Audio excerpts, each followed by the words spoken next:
Coconut cake बनाने में एक मिस्टेक हो ही जाती है जिसकी वजह से केक बहुत रफ और हार्ड बन जाता है।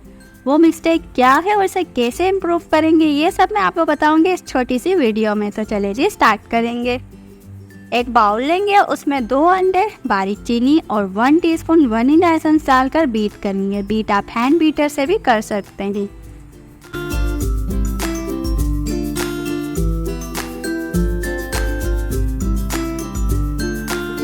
जब ये अच्छे से बीट हो जाएगा फिर हम इसमें डालेंगे 4 टेबल स्पून दूध, 1 कप मैदा, baking powder 1 teaspoon, cooking oil half cup और नमक 1 पिंच। ये सब डालकर आपने अच्छे से मिक्स कर देना है। और अब हम डालेंगे grinded coconut 3/4 cup.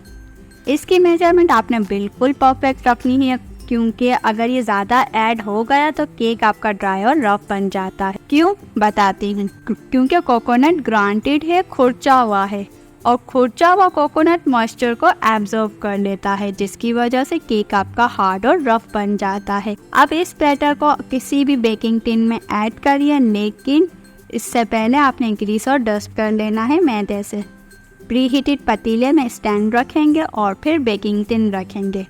First 5 minute आपने हाई फ्लेम पर बेक करना है एंड देन आपने मीडियम टू लो फ्लेम पर बेक होने के लिए छोड़ देना है।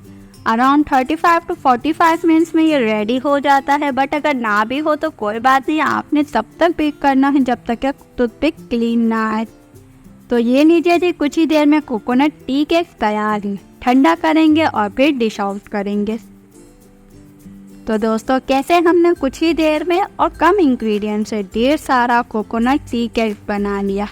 आई होप कि आपको ये रेसिपी आसान लगी होगी और बजट में लगी होगी। अच्छी लगी हो तो कमेंट करके बताइएगा ताकि मैं ऐसी ही बजट वाली रेसिपीज़ आपके साथ शेयर करूं। तुर्किश डेजर्ट की ओरिजिनल रेसिपी चाहिए हो तो लेफ़्ट वाली वीडियो को क्लिक करें, और मशहूर ज़माना खलीफा नान खटाई की ओरिजिनल रेसिपी चाहिए हो तो राइट वाली वीडियो को क्लिक करिए। मिलते हैं अगली वीडियो में, तभी मिलेंगे जब आप सब्सक्राइब करेंगे, वरना आप ढूंढते रहेंगे। अल्लाह हाफिज़।